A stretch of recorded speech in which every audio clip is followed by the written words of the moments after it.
We are entering the grand finale of panels, and it's getting better with each session. And as you will see, I'm not talking about appetizers you have given. And we have 4 colleagues to kick off this discussion. And by the way, I'm Jacek, I'm from this college and Ralph Dahlendorf Fellow. We have somebody, I have to confess, who I consider the best British commentator in the media, Simon Jenkins. We have Kalypso Nicolaïdis, who just works next to me, and she does a lot of terrific things, but most importantly for this particular assignment, she heads, and she created and heads, one of the best Center for Study of Greece. And then we have 2 persons who you will not find for various, sometimes mysterious reasons in your file, so I say a few more words about them. One is Joppke, who is a leading German sociologist. Particularly, I admire his work on migration, who is one of those German internationals who was in America, in Italy, and now he is professor at Bern University. And my connational Jacek Rostowski, who is not only an academic, but also been 6 years Deputy Prime Minister of Polish government and Minister of Finance, and in the context of some of the gossips which were here debated hotly, 6 years he was sitting at the table of the Eurogroup, as you know from Varoufakis' confessions, rather contested body, and 2011 he was even presiding this group. So you can ask him questions in the Chatham House rule in the anticipation that he will not be misquoted. Simon Jenkins, why don't you start? You know, discussion today, we move from real politics to symbolic politics. The title of this session is about competing identities and loyalties. And we hope to square the circle, so to speak. Simon Jenkins. Thank you very much. A great friend of mine, Jonathan Haidt, some of you may have read his book, The Righteous Mind, about the psychology of politics. And he speaks about debating. And his essential point is that in the course of debates, nobody ever persuades anybody else. You try and find arguments to support your position, and to use them to attack the other person's position. You never change your mind, you never change his or her mind. The object of the exercise is to fight. And I don't think anything has ever illustrated that better than the Brexit debate. Everybody starts off saying they're completely impartial, they can listen to the arguments, but at the end of it, good heavens, they ended up where they began. And I have no idea what the collective view of this room is. I have a suspicion. But anyway, when I embarked on this great debate, and I may say in Britain this has been a quite remarkable debate. I don't think I can remember anything like it. Certainly not a political general elections like it. I deliberately decided I was going to Brexit on day 1, Remain on day 2, Brexit on day 3, right the way through. I was not going to make up my mind, but I was going to pretend each day I was on one side or the other. And it's been a very, very curious psychological experience, in Jonathan Haidt's sense. Brexit days were thrilling, cold, slightly wild, dangerous, a bit bleak, looking for friends. This is not me, or is it me? Remain days were warm, comfortable, reassuring. People pat me on the back and say, so glad you're on our side, you're on the side of sanity and stability and reason, the status quo. And I sort of, by the end of the day, I'd be longing for the next day when I could go, right, let's go for it now. Radical, change, disruption, Schumpeter. And I've been going on like that for about 2 or 3 weeks now, and I'm really quite exhausted with it. But it has been, I think, insofar as I've managed to sustain it, and I won't tell you where I started, or where I therefore intend to end. But nonetheless, there is a sense in which I think you can't really disentangle each side's argument unless you actually pretend to be on that side and see its weaknesses. And certainly, in the part of today I've been here listening, I've heard endless, brilliant demolition jobs on the EU and on the Eurozone, which invariably end up with saying, but we should remain. Likewise, whenever I spend time with the Brexit lot, they paint this completely implausible picture of Britain outside Europe as being some great sort of nirvana in which everything can be different and wonderful and free. And you know they don't believe it. But somehow or other, each side has this self-reinforcing tendency, which is one of the reasons why I think it has been a really very good debate. But it doesn't take us any further forward. The only argument I've come across, which is controversial and in which I am inclined to take one side, is that it doesn't make an awful lot of difference. I think it was my friend Dieter Helm who was asked this question somewhere in this university. And he said, I think in 10 years' time we'll forget how we voted. And this is not everyone's view, I know, but the argument is, as I'm sure you're familiar, if we vote for Brexit, the entire British establishment, which was for Remain, will spend 2 years absolutely frantically trying to negotiate a new relationship with Europe. We'll do everything we possibly can to pretend we didn't vote for Brexit. If we vote for Brexit, we'll go on misbehaving in a semi-detached way that we always did before. So eventually, in 10 years' time, so goes the thesis, it won't be all that much different. And anyway, political economic crises are never quite as bad as they're predicted to be by people like us. So the odds are stacked anyway on the side of no difference. But I just throw that in for the sake of it. The one thing I contribute today is really that my economics professor always told me, economics is the engine room of politics, but politics is always in the driving seat. And almost all, the whole basis of Project Fair, the basis on which really the EU was sold, was that economics, in a sense, was in the driving seat. And it was never going to be thus for me. Europe was inherently, at best, a common market. And the way it was sold to the British people, and this is the cause of the trouble, it was always sold to the British people as a common market. It was about trade, and it was good for them because we were a trading nation, so grow up, be for trade. It is said, and I think it's said rightly, that had it been sold to the British public as a united Europe, they simply would never have bought into it. Not quite sure how they wouldn't, because they only offered a chance once. But they would not have bought into it, because that's not, in a sense, the British way. They simply would have said, no, thank you. We feel close to America, we feel close to the Commonwealth. We're not, in a sense, a part of Germany, France, Italy, and so on. I may say, nor do I believe most Germans and most French people are. I think there is a sense in which the EU was a trahison d'éclair. It was a Holy Roman Empire. I hesitate to say it was a Napoleonic Empire. But there was a sense in which it was a trick. And the biggest danger, I think, to Europe now is the emergence of countervailing political forces, which sadly have been seized by the right. But I don't think it's a joke. I think there's a real reaction against the theory that you can unify Europe in that old-fashioned imperialist sense. It's just not on. However, that's not the debate now. The debate is really what we do about it. And I think the thing that I find attractive, put it any stronger than that, about Brexit, which I may say is an inherently implausible scenario, is the sort of Schumacher-Schumpeter, small is beautiful, disruption is necessary approach to this. I was at dinner recently with some Swiss bankers, and I asked them what Switzerland think. And Switzerland, bankers naturally are in favour of any cartel. And they didn't want to see Britain leaving. I said, hold on, but you aren't even a member. You left before you began.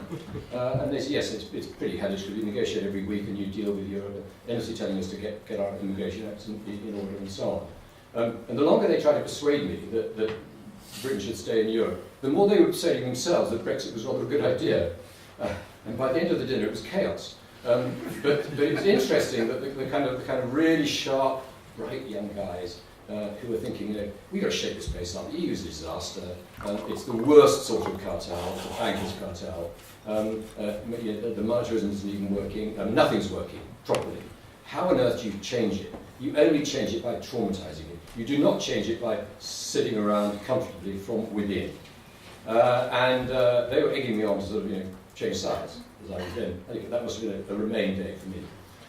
But it was very significant that the kind of the edgy hipster smart money was on Brexit. It was on. Come on now. There's no way the Eurozone is going to reshape itself short of appalling trauma, which I do believe, because of, as David Nuns was saying this morning, because of Germany. But at least the non-Eurozone countries can get their act together. You vote out, you traumatise the non-Eurozone countries, Denmark will vote out, there'll have to be a new deal in which the outer zone effectively forms a new group, in which Britain would be a major player. And that was for me the exciting part of it. But these are the things I think matter. Whether they'll play any part in the vote, I haven't a clue. Anybody who says they know how this vote's going to turn out doesn't know what they're talking about. When the polls are completely different, depending on whether they're online or on phone, you know that no one has a clue. It is genuinely interesting politics because it is unpredictable politics. But I came away from that last conversation mildly on the Brexit side, but only mildly on the Brexit side. I was on the Brexit side if it doesn't matter very much. And I have to say, it was a day on which I was pro-Brexit anyway. So had I hit the other day, it might have been different. Thank you very much.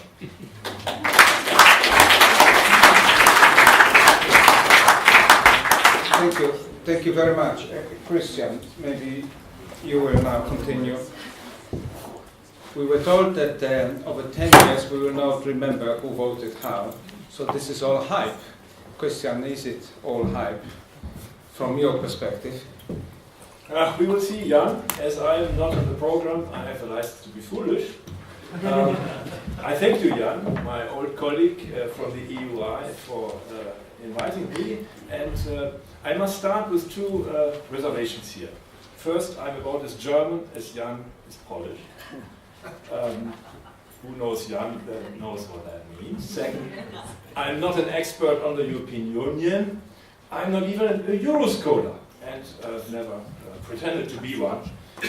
Jan will remember that at our joint time with the EUI, which was mid-1990s to late 1990s, the really optimistic moment of Europe, Europeanization. That was the joint call that we were all us faculty members supposed to respond to. I confess, I never really did.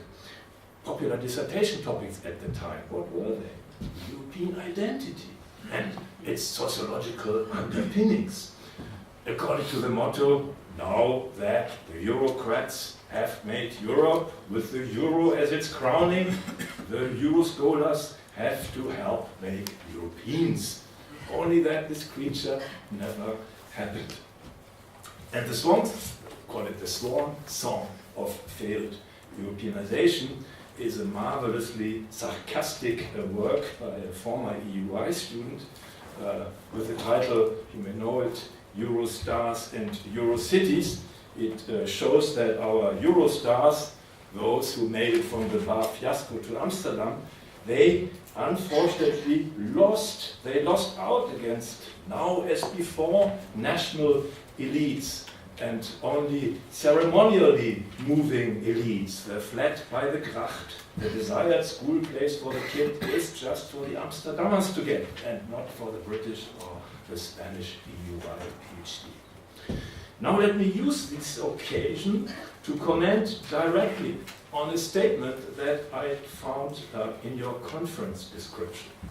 Is there a European identity, and is it, quote again, strong enough to melt the EU into ever closer union? The answer is no, there isn't. It was the wrong assumption to start with. If the illusion of European identity existed, it died with what Jan knows best, enlargement. This was a literally tragic event. There was no alternative to it. It had to be, because the European division was artificial and unjust. But it killed the idea of Europe as strong identificatory object. And not from, or by accident, from exactly that moment on, no more or less and less dissertation topics on European identity and how we as social scientists could help bring it about in a kind of self-fulfilling logic. So what can I offer you? Inauthentic German, failed Europeanist. I'm here, I try. Let me go right to the question of the panel. Are there competing identities and loyalties between the assorted states here, our four, always the same, and the European project? My answer is, in the case of Germany, there aren't any. And at least not at the level of, call it fundamental self-identification. And not simply because, as I suggested, there isn't a European identity to come in conflict with. That would be too easy. Then there would be a point to continue for any of us. No, there isn't any conflict on the opposite side, on the German side of the coin, because there is nothing what might pass as German that could come in conflict with whatever is European identity. The single most compelling answer to what German means these days has been delivered by a comedian. Yes, Brits may listen. Germans recently acquired humor. A self-mocking, a cynical, a vulgar kind of humor. Achtung, Germans on the rise, but this time we are fucking nice. This is a line by Jan Böhmermann, who is now under criminal investigation for having insulted the Turkish Sultan. We are proud of not being proud. We'll no longer murderous vandals, or we'll come for you in socks and sandals. These are two more lines from Böhmermann's video. It's called Be Deutsch. If you have a chance, Google it after this, maybe after the drinks tonight. Deutsch, and it comes in the chords of Rammstein, which some of you may know, the German heavy metal band of rather low taste and ear-grating quality.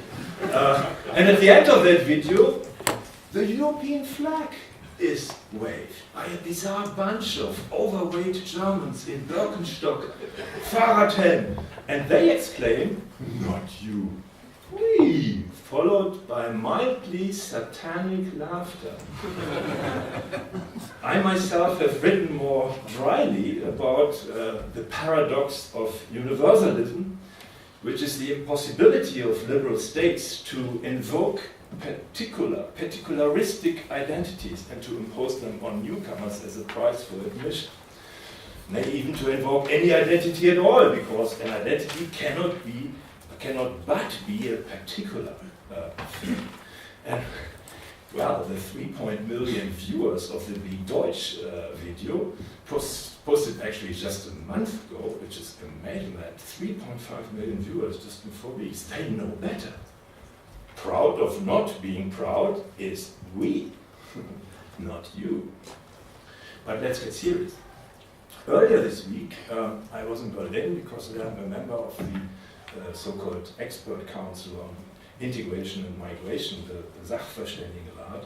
And the reason for the convening was the presentation of our new annual report, which, like all annual reports of the Sachverständigenrat, are devoted to a specific theme. This year it was, as the year started with Charlie Hebdo, religion and Islam integration.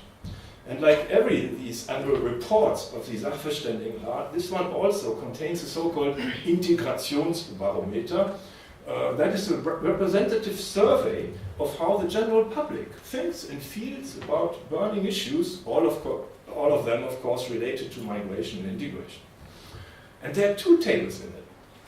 And I just want to spend the last 5 minutes or so on these 2 tables, because they give an excellent measure of the current German Befindlichkeit. The first table is about this Islam political Gretchenfrage. Does Islam belong to Germany? The second table, which which is really, technically speaking, a compilation of several other tables, is about the criteria that define legitimate membership in German society. Let's begin with table number 1. Here the majority of Germans, about 53%, answer to the question whether Islam belongs to Germany with a flat no. Two ways to make sense of it. First, and that is a dominant response among learned people in Germany, well, they're just a bunch of Islamophobes. The European champions of Islamophobia, as Kai Hafiz says it in an otherwise quite readable book. The second interpretation, the verboten kind of interpretation of this response, is to say, the Germans just got it right. And just think of it. Was Christianity a part of Morocco? Just because there were Europeans there at one point, and some may continue to live there? Or should we say that Buddhism belongs to Germany, is a part of Germany, just because there are a few Buddhists around, mostly Spätebis? Of course not. Europe is the Christian continent. And luckily so, because that gave us the chance to get rid of that damn thing, religion. Christianity is the religion to exit from all religions, as Marcel Boucher has said it very, very wisely. Jacques Goody, the British anthropologist, he tried to tell us that Islam is Europe just because we have coffee, croissants, pizza, irrigation, and more cerebral things. Well, excuse me, this is rubbish. It's politically correct self-deception. But if you state such obvious things, that Islam isn't and has never been part of what defines us as German or European, this is controversial. Indeed, it's just not part of being fucking nice. But how should we adjudicate which of the two interpretations of the no answer to the Islam question is correct? The Islamophobic or the reasonable one? And for this I refer to the second interesting table of the new Integrationsbarometer. It is about the criteria that define legitimate Germanness or membership in German society today. And the following 5 possibilities were offered to the interviewees. First, to have German ancestors. Second, to be born in Germany. Third, to be Christian. Fourth, to hold a German passport. The wording here was Staatsangehörigkeit, which is a technical term, not really meaning citizenship, but formal membership in the state. And fifth, to have a job. Now, if you believe American academics, and the majority of other academics, or at least a big bunch of them, what the majority of Germans should have answered is that descent is what makes you German, because that's simply part of that old Keule of ethnic nationhood in that country. Unfortunately, only 20% of the representative sample answered this way. This was the absolute minority answer. The overwhelming majority, 90%, found that having a job makes you belong to society. Dazugehören, in the original term. The second most favored answer to the belonging question was to hold a German passport. 65% found this very important or rather important. And everybody knows that Germany in 2000 reformed its Staatsbürgerschaftsrecht. That means now everybody born in Germany has qua jus soli, conditional jus soli, access to German citizenship, and also naturalization is no big thing anymore. Only 27% think the Christian faith makes you belong to German society. And fewer still, that was the bottom of it, 25, not quite the bottom, the second least favored answer was to say, to be born in Germany is what makes you belong to it. And the bottom was really the dissent question. Now, this second table suggests the dominant view of Germans about their society is that of a, I would call it, multikulturelle Leistungsgesellschaft. Now this is my term, but I think it adequately captures the message. To be German today is not a matter of being, it is a matter of doing. Now, if you take both tables together, the one on Islam and the one on belonging, it is crystal clear. Not to consider Islam as a part of Germany is not Islamophobic, but just reasonable. It goes perfectly together with a non-ethnic, even a multicultural identity, despite Miss Merkel's contrary statement, which you may remember, that multiculti is finished. Achtung, Germans on the rise, and this time we are really nice. Now, what does this say about Europe and the German attitude towards Europe? To be European is indispensable part of being really nice. It is as German today as Dosenpfand, Birkenstock, Weizenbier, Pfarrviertel.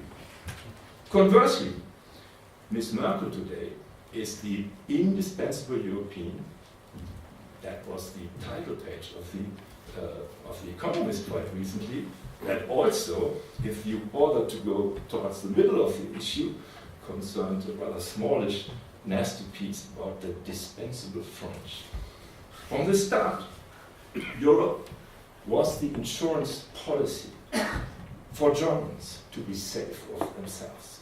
This insurance policy is as effective as it has ever been. For us to be proud of not being proud, we need Europe. Die Menschheit stellt sich immer nur Fragen oder Aufgaben, die sie lösen kann. Humanity only solves or poses questions which can only resolve. This was Marx, and of course he was only modifying Hölderlin in this respect. The proof of this point is Miss Merkel. Who is she? She's an otherwise uncharismatic, very methodical persona. She's more the chemist, and she's by training, than a Bavarian politician, a heroic politician, matching Gesinnungsethik and Verantwortungsethik. On her more methodical, in a way anti-political habitus hinges Europe's destiny, at least in this very critical moment. This is no coincidence. She is, in all respects, good and bad, the true child of her society. The one society that, in my optimistic view, guarantees that Europe will continue to be.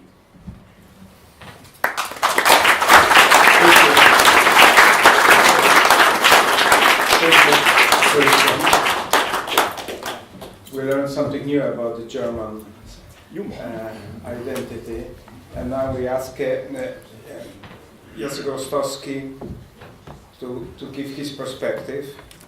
As you could see, we also mix disciplines and not only nationality. And you called me to make a disclosure. Yes, indeed, I'm a Polish national, Dutch citizen, Italian resident, and British taxpayer, which suggests that there is no cock-up in this session.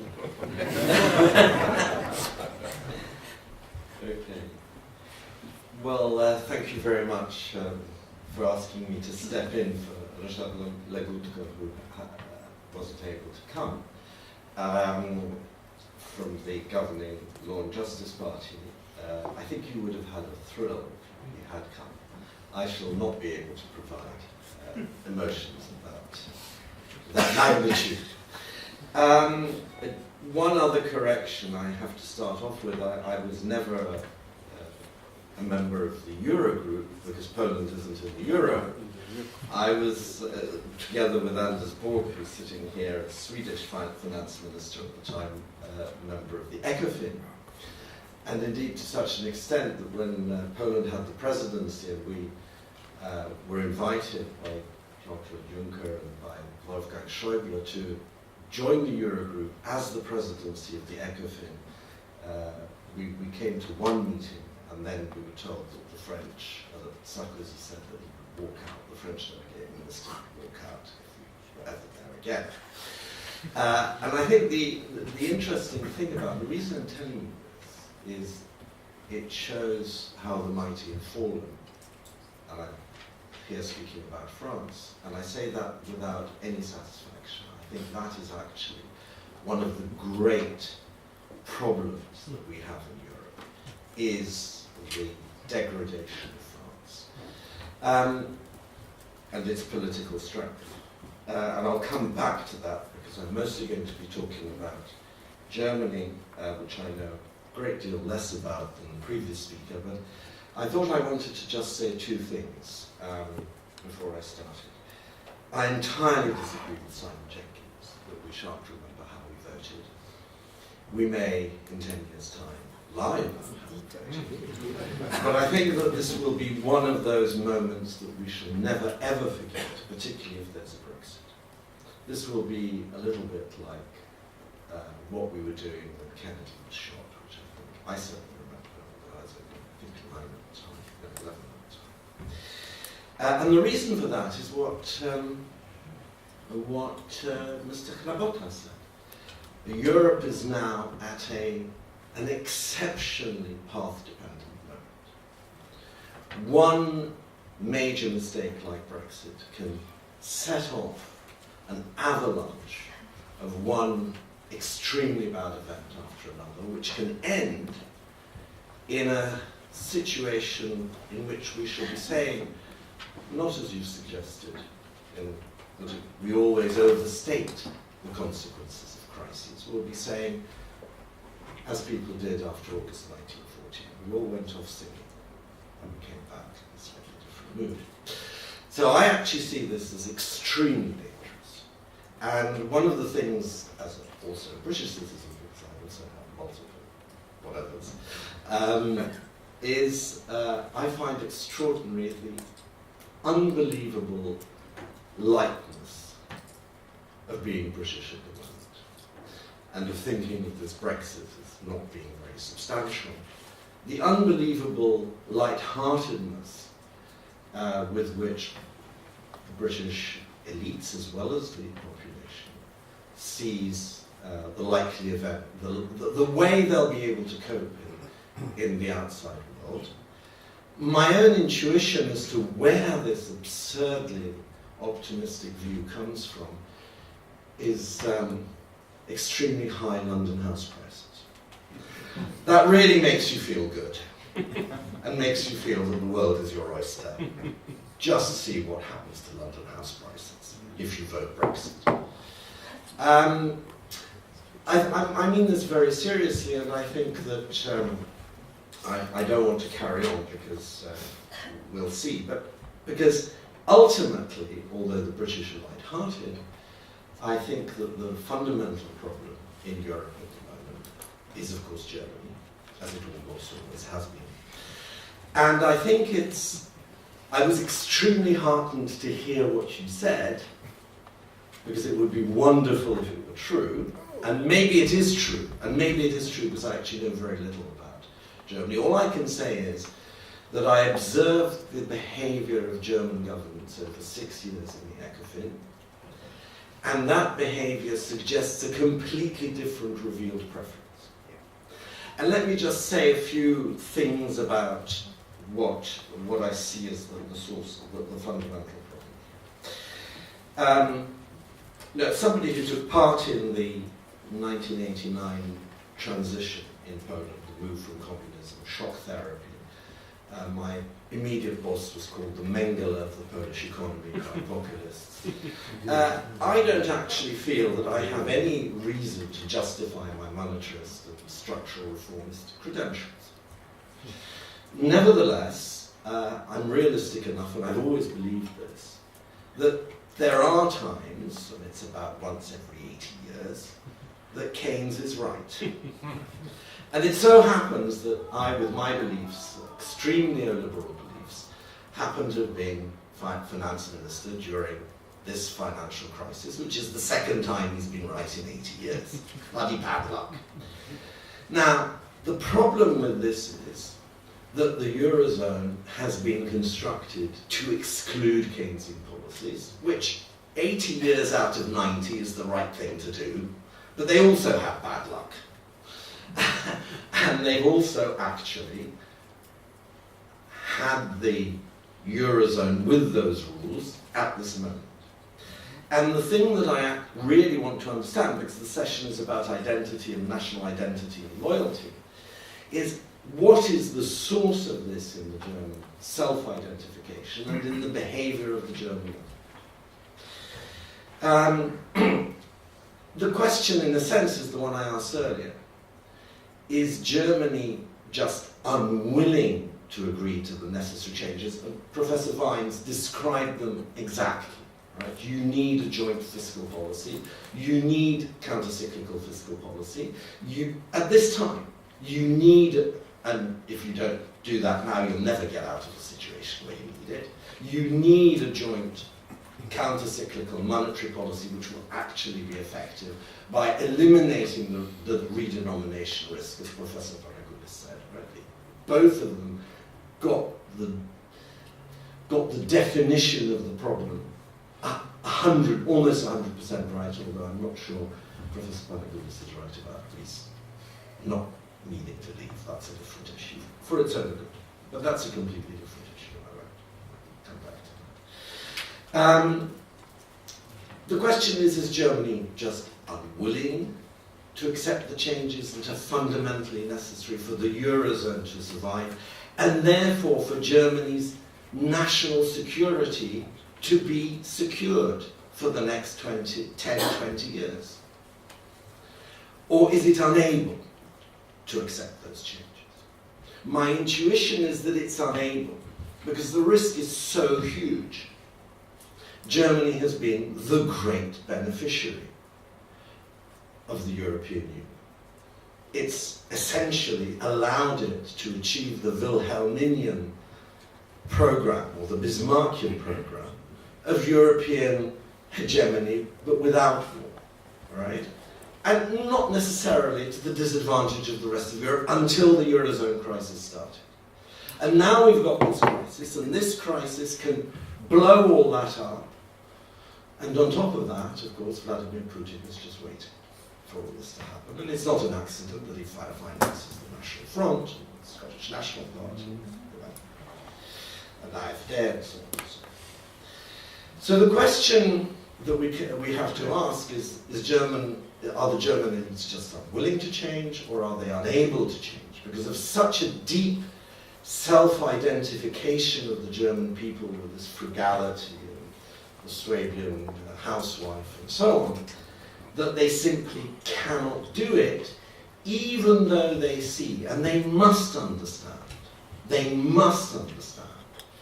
Germany cannot be the dominant nation in Europe without an allied but powerful France. The real problem, the real political fault line is the fundamental humiliation of France that has happened over the last 6 years. And it is a total reversal of German foreign policy since the establishment of the Federal Republic. And there's a real danger that Marine Le Pen will win the election, because in politics, particularly presidential politics, democratic politics, when you speak the truth, that gives you huge strength. And she's the only one who says the problem, France's problem, is German. And she's right. I mean, in terms of prestige and all those political emotions that are, after all, so important. Of course, this German policy brings about completely absurd situations. I was present at one of the ECOFINs when Wolfgang Schäuble managed to secure an asymmetric treatment of balance of payments, current account deficits and current account surpluses. Anders was there as well. And a red light on that chessboard of macroeconomic imbalances procedures was supposed to appear when countries exceeded 3%, if I remember, of a deficit. And he managed to secure that red light with surpluses only at 6%. Well, now they've got 8% and nothing's happening either, right? And of course, it's completely and utterly economically absurd to run those kinds of deficits, those kinds of investments, those kinds of transfers, okay, by the private sector to other countries, which sooner or later will have to nationalize them because this cannot go on forever. Right? Now, what are the consequences of this for Europe and for the fundamental issue of integration or disintegration? I have no doubt the root cause of the present populist wave, obviously not in the United States, but in Europe, is the Eurozone crisis. There's absolutely no doubt in my mind. And the Eurozone crisis is causing the populism in Spain, it's causing it in France. It's also, and somebody said this earlier, feeding, may even lie at the root of the Brexit referendum, the decision to have the referendum, well, not to have the referendum, but to have this feeling that why not? Because if we accept that the Eurozone has to integrate, well then what are we doing as this sort of attached little bit and it doesn't make sense? Of course, that's a misreading of the situation because the Germans actually will never agree to proper political deep integration in the Eurozone, at least not until they understand that the alternative is really the fragmentation of the Eurozone. They will not agree to it, they're determined to eat their cake and have it, they're determined to have integration, well, to have a fiscal union which actually is a fiscal disunion, a banking union which effectively is a banking disunion because it sets the, excuse me, it sets, that's my time, I've done it, you see, for the chairperson, because it imposes the costs in the individual country. And it spreads around to country after country. This is the fundamental source. The immigration crisis has just come on top. And I'll just say one final word about my own country.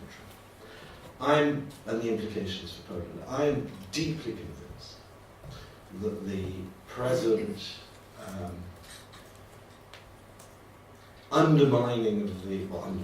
attack on the constitutional order in Poland, effectively ripping the heart out of Polish democracy, is something that the present government has decided it can afford to do because, like Viktor Orban, it's convinced that the European Union is on the verge of collapse and will therefore not be around to discipline.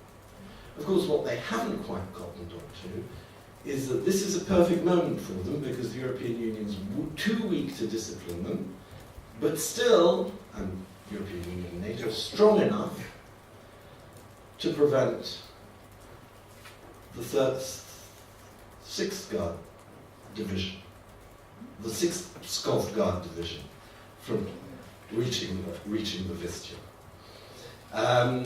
But this is obviously an unstable equilibrium. And I think we are facing an absolutely existential crisis. Brexit needn't be the determining factor. You can have Brexit and survive, but it'll make it a lot harder. And of course, as Simon Jenkins said, very, very correct, all true Europeans spend most of their time saying what an awful mess Europe is in. But that, I think, shows that at least they're facing the problem. Thank you very much.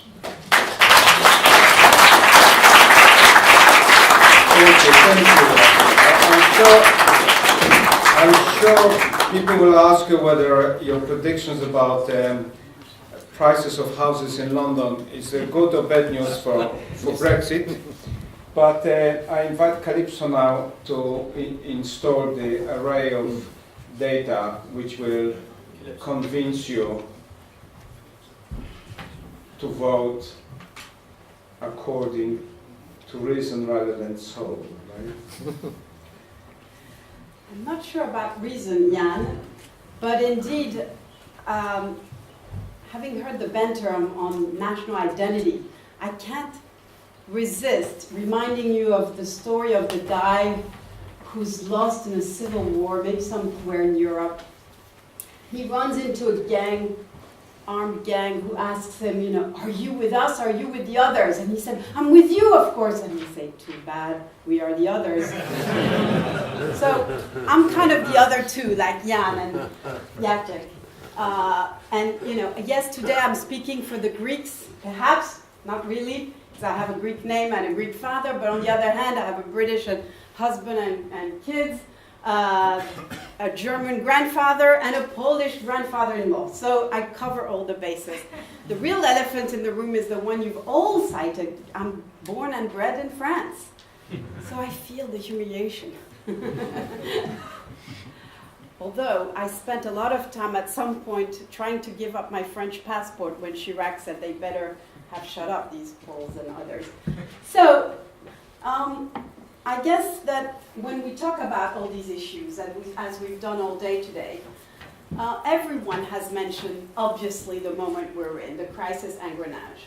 But let's remind ourselves of yesterday and the very nice decentering we had all day, situating our Crisis Engrenage in the global setting, and all of the complicated factors that we're facing today.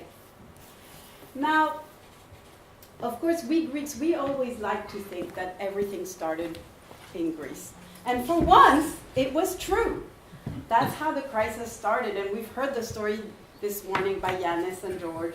But what is interesting, really, is that from Greece started a dynamic where we have come to ask about the competition, not just between our markets, but our democracies. Whose democracy? My electorate is bigger than yours.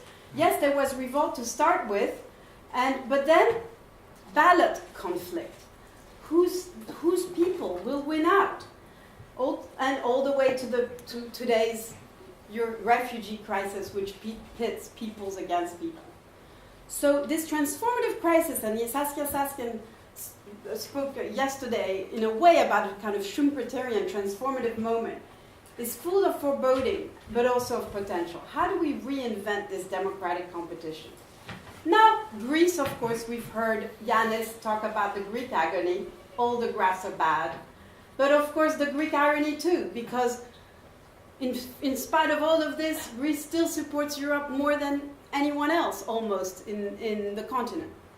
How can that be? Now, George, and I won't try to summarize all the beautiful stuff that he said, but we're working a bit together on this, and I see the slides are a bit cut. Well, that's okay. Basically, if we want to summarize the conflict in Greece today, I think we need to overlay the bureaucratic, economic account of what's going on with the identity and the democratic underpinning of the story. So what we need to ask is, to what extent is it possible to have democratically sustainable reform in Greece? And we know that today, the Troika is in Athens, the crisis is continuing. And we know that if there was a virtuous Trinity, it would kind of look like this, and I'm hugely simplifying George's expose. There are conditionalities. How much budget surplus, fiscal adjustment, versus structural reform. How should the Greek economy work? Troika, Europe. There is some trade-off between the two. If Syriza was a bit more revolutionary, as it promised, on number 2, it might have gotten away with less fiscal adjustment on number 1. But supposedly this virtuous circle is supposed to be underpinned by a third dimension. A whole bunch, loads of money will come again from Europe, like it did in the 80s and 90s. 81 billion we heard a few months ago, to make up for the bullying of Greece. Compensatory measures, we're used to that. And for the Greeks, that's the little European flag that really represents what the EU has been all about. So if we want to understand this tension, I would submit that the problem in Greece, the Greeks are schizophrenic to the power 3. They're divided not just as a polarized society, as all our European societies, but between themselves, inside themselves, because they want to say, no, of course, no to fiscal adjustment. That's the coercive Europe. Not only is it coerced, but they hear from all the specialists that it's self-defeating. It just can't go further. And more profoundly, the fiscal adjustment that they're told to have is distributionally blind. The outsiders are not looking at the distributional impact. But of course, they'll say yes if there is a lot of compensation, they're paid off. That's what Europe does. Paid off, but not just economically, morally, in all sorts of ways. And then there is the very complex maybe. Structural reform, changing our countries. Blame shifting inside the country. But the real challenge today is ownership of change. That my European identity is about changing myself. Becoming a stronger state if you're a weak state like Greece. So it's about how people feel, because of course not only Syriza, every party will have to read the pulse of the electorate. Now the question is it possible to get back to a virtuous Trinity, or is it really going to stay an impossible Trinity? And to address this question, I want to refer back, first of all, the argument is Greece can't do it alone. It's not so much about what happens in Greece. Like it's not so much only what happens in France or in Portugal or in Spain that is not governed. And I want to bring into the picture the argument that we developed with my dear friend Max Watson, his memory shared by many of us in this room and created PEFM. As David was saying earlier, it so happens that I received this morning I guess his last publication, a chapter we wrote together in this book, The End of the Eurocrat's Dream. It's out, you can get it on Amazon. And in this book were a bunch of people, including Peter Grimm and Chalmers and many others, who share a state of mind that yes, we are Europhiles. We want Europe to survive, but we are for radically decentered and decentralized Europe. And we want to spell out how. Another kind of Europe. Fritz Sharp. And basically, it's all about riding this fine line, if you have EU membership, and rules and commitments, between forced Europeanization and optional Europeanization. What is in between? That's the problem for Greece. Now, in order to set our chapter, we have an underlying narrative, which comes from my stories, and I apologize for those of you who've heard me on this one. So I'm going to give it in a 2-minute bullet point. We use the democratic lens, understanding the EU as is, or as has been, as a democracy in the making and a democracy in danger. And that story goes back 1,000 years and the oscillation on the continent, between wanting to make it a land of unity and letting it be a land of anarchy. And you can spell that story in many different ways. But if we look at the history of Europe, when there was a choice between upholding the European state system and transcending it, the whole story is about the fact that we didn't cross the Rubicon, and instead we engage on the Rubicon in a process of transforming the European state system. So it's not about crossing that Rubicon, it's about a transformative logic, and that's what Europe is. And we need to stop thinking in mimetic terms when we want to resolve the problem of Europe, making EU statism replace the nation states that we have had. And of course, yes, of course it's not all about economics, it's about all of this, all of these issues, and how they connect to each other. Use this. Does that work? No. Okay. I'll use this. So, the question is, if you're on its Rubicon, if that's what Europe has tried to do and be since its inception, what is the driving force? Now, there's a normative driving force for Europe. And that driving force has to do with two big principles. Transnational non domination, no Napoleons, no Bismarcks, no Hitlers again ever in Europe. Hence, overpowering small states, including Greece. And transnational mutual recognition. We accept each other's differences. Now, the point here is, first of all, that Europe is a variety of varieties. Not just culturally, that we, speak different language and have different novels and whatever, but that this enormous heterogeneity is about varieties of capitalism, varieties of modernization stories, liberalisms, state-society relationships, the role of unions, memories and legacies, and different ways of belonging to Europe. There are just different, so many stories, not just differences between countries, but in debates within countries. Europe magnifies my power, Europe humiliates me, Europe questions me, and there's so many ways. So Europe, when we say unity and diversity, is not just the social fact of diversity, it's the fact of pluralism and political pluralism, but not any old pluralism. Yes, there's always different stories, not just between countries. And of course, when I theorize that, the term democracy is important. And Max agreed with me here, that democracy is to state that Europe is really a union of states and peoples and citizens. It's a transnational reality, rather than the other two alternatives, alliance of states or federal states, which have more in common with each other than they have with the democracy, because they each need one demos for one democracy at the national or European level. And if that's the case, then democracy is really a third way. Now, Europe has never been a really good democracy, but it's tried. It's its philosophy. It's the spirit of what it's all about.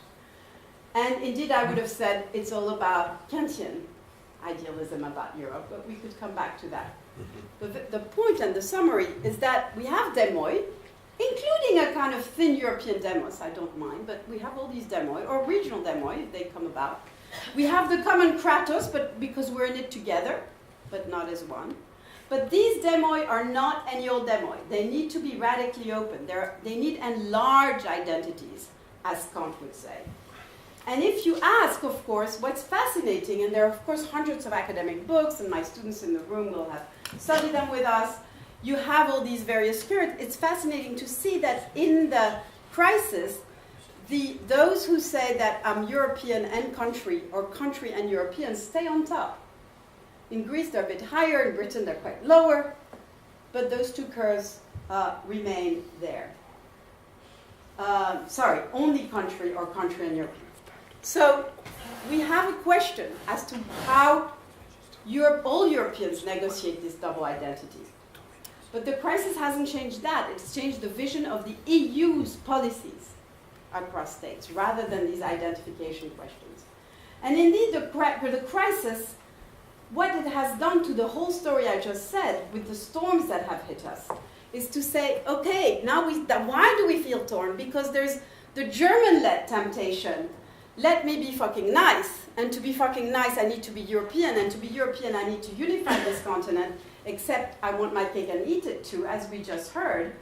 And of course, the Greek fears and the British demons and all the others are fragmentation. So are we going to stay on this unstable equilibrium, but beautiful equilibrium? That is the Rubicon. That's the question that has been posed by the crisis.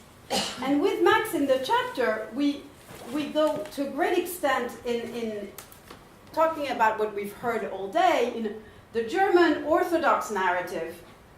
Very straightforward, who's to blame, debtor, who should adjust, debtor, who should pay, who should set the rules. And we just show at every level how this is a leaky reasoning. I don't need to convince this room, and we've talked about this a lot already. To summarize, the point is that what we see is a great merger. We know that the World Bank is not the White House, but in Europe what we have is a troika that is now become Brussels. That's the problem. It's the great merger between the external conditionality logic and the polity, the we are in it together as a polity, is the fact that those two things have become conflated. And the whole story of the crisis could be summarized as doing away with this conflation. That's legacy cost. We may have needed to do this in the short run, but to recover the spirit of democracy, we need to do away with the great merger. I will skip on how specifically you do it. But what we need to do is basically address the pathology that existed in the EU but have been magnified by the crisis. So it wasn't hunky-dory and beautiful. And those pathology were spoken on this very table by Nikos Kotsias, the Greek foreign minister, who spoke in June last year. And whether you agree or not, but that's the dominant discourse in Greece. Greece has become a debt colony.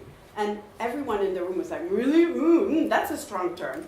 As if we hadn't ourselves been involved in a 7-year program. John Darwin is here and participated in it, a big book on echoes of empire, which could be summarized as the fact, at least from the Europe part of it, that Europe has a post-colonial condition, which is a dual thing. It tends to reproduce its colonial DNA, the idea that you can and should govern at a distance, govern others at a distance.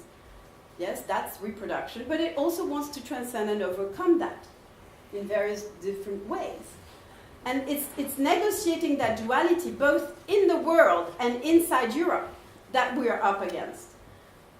And that means dealing with, of course, the biggest pathology, I think, the kind of messianism that Europe has been really, in a way, blessed with at the very beginning by our founding father, but which became a pathology. I know I have really very little time left. So we need to recover the right of politics. We need to deal with the hegemonic trope, stay nice, and we need to address and see that what's happened in Europe is a kind of deconstruction of democracy, a denial of recognition. That was the first instinct, that somehow economics sipped in to identity.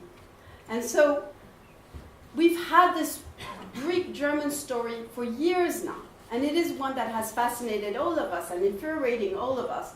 You remember that one. You remember that contrast. That's what we started with altogether. And what struck me and my colleagues and friends is how everything has been lost in translation at that moment. Amazing how it looks the same, huh? Google and EP. Lost in translation, Germans forget that when the Greeks say ohi in 2011, then they say it again in 2015. It's not just note what you're doing. They repeat the ohi that they painted with trees on the mountain for the approaching troops of German troops in 43. I talk with my German students, some may be in the room. They've never even learned about German occupation of Greece. It's all the forgetting. Of course, Greeks deal with it very badly, but we need to recover what Othon and I called in an article the day before the referendum in July, yes with dignity. Yes with Europe to Europe, but with dignity. And how you do this is the big question. So the democracy challenge is to go back to the various sources of legitimacy that we've discussed already in other sessions. Give up the magic bullets, take on the challenge of democracy, stay on the Rubicon, basically. I'm trying to get to my last slide. Give me 1 minute, please, Jan. And because, just to say, and I will take this in Q&A, in the chapter with Max, we have a whole, basically, a blueprint for how you can conceive of a monetary union which is democratic, which is decentered, dealing with markets, governments, and union level. And a lot of these ideas have been floated earlier, but I can come back to it. And the politics of this is, of course, to give up democratic competition. My taxpayer is bigger than yours, very macho. My suffering is bigger than yours. And really engage in our democratic interdependence. And again, we'll come back to how you do this. And engage with issues that have to do with justice, empathy, recognition, etc., but in a realist way, not as if Europe was a nation state. So to conclude, because we're in Britain, because the Brexit debate matters enormously, and we've heard Simon and Tim and Chris Patton and others, and we all worry about it, I want to put forward an argument that perhaps the core should stop saying we'll save the periphery. It's the periphery that can save the core. It's the periphery that can tell the core, including France, including Germany, look guys, take democratic autonomy seriously. Take the idea that we have to really internalize the rules seriously and own them. Take the idea that we should stop telling the Eurosceptics, It's you or us versus you, as if there was a kind of tyranny of the dichotomy in Europe, idealists, Eurosceptics. No, we need to create a space in the middle where we can have confrontation and conflict, agonistic politics, but develop also a common language of plural politics. And if we do that, I would really argue that we can just recover a kind of notion of sustainable integration, making Europe the guardian of the long term, because it's not very good at short-term democracy, and really teach citizens that the EU is about guaranteeing intergenerational justice and the life of our grandchildren on this continent. Thank you. Thank you.